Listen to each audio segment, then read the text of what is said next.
తెలంగాణ పశుసంవర్ధక శాఖలో విజిలెన్స్ విచారణ మొదలైంది. గొర్రెలు, చేపలు స్కీమ్లపై విజిలెన్స్ అధికారులు విచారణ చేపట్టారు. మాసబ్ ట్యాంక్లోని పశుసంవర్ధక శాఖలో విజిలెన్స్ టీం తనిఖీలు నిర్వహిస్తోంది. పశుసంవర్ధక శాఖలో కీలక ఫైల్స్ మాయంతో పాటు గొర్రెల స్కీమ్లో భారీగా అవినీతి జరిగినట్టుగా గుర్తించారు అధికారులు. విజిలెన్స్ విచారణ తర్వాత ప్రభుత్వానికి ప్రాథమిక నివేదిక అందించనున్నారు. గొర్రెల స్కామ్లో మరో 2 అధికారుల పాత్రను గుర్తించిన ఏసీబీ కాంట్రాక్టర్ మొయినుద్దీన్కు సహకరించిన అధికారులను కూడా విచారించింది. విజిలెన్స్ విచారణకి సంబంధించి పూర్తి డీటెయిల్స్ అందిస్తారు మా కరెస్పాండెంట్ వాసు. లైవ్ లో సిద్ధంగా ఉన్నారు. వాసు, చెప్పండి. ప్రస్తుతం పశుసంవర్ధక శాఖలో మాసబ్ ట్యాంక్ ఆఫీస్ లో విజిలెన్స్ తనిఖీలు జరుగుతున్నట్టుగా తెలుస్తోంది. ఎలాంటి అప్డేట్స్ ఉన్నాయి వాసు?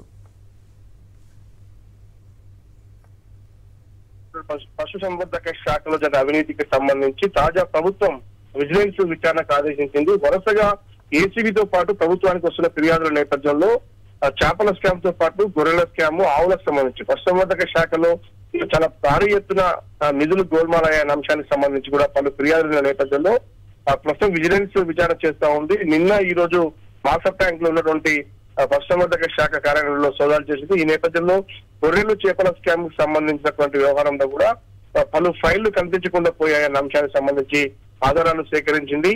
ఒక నివేదిక, పూర్తి స్థాయి విచారణ అనంతరం కూడా ప్రభుత్వానికి నివేదిక అందించబోతోంది.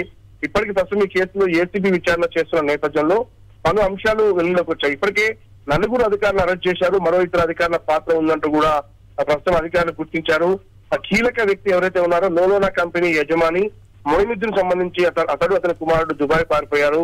వాళ్ళు పెద్ద ఎత్తున కూడా అధికారులు అడ్డం పెట్టుకున్న సంబంధించి అతని వెనకాల ఎవరున్నారు, పశుసంవర్ధక శాఖలో ఉన్నటువంటి కీలక వ్యక్తులు ఎవరన్న అంశానికి సంబంధించి పూర్తి స్థాయి దర్యాప్తు సాగాల్సింది. కాబట్టి ఇది ఏసీబీ వరకే పరిమితం అవుతుందా, కేసు లేదంటే సిఐడి కానీ ఇంకెవరికైనా విచారణకు ఆదేశించే అవకాశం ఉందా అన్న అంశానికి సంబంధించి ఒక స్పెషల్ సిట్ ని ఏర్పాటు చేసి కూడా పూర్తి స్థాయిలో కూడా పశుసంవర్ధక శాఖలో జరిగినటువంటి చేపల స్కాము, గొర్రెల స్కాము, ఆవులకు సంబంధించినటువంటి పలు కీలక పథకాలకు సంబంధించిన అంశాలకు సంబంధించి ఎన్ని కోట్ల రూపాయలు నిధులు గోల్మాలైన అంశాన్ని పూర్తి దర్యాప్తు విజిలెన్స్ నివేదిక త్వరలోనే ప్రభుత్వానికి అందబోతుంది. ఆ తర్వాత దర్యాప్తు వేగం ముంచుకోబోతాం.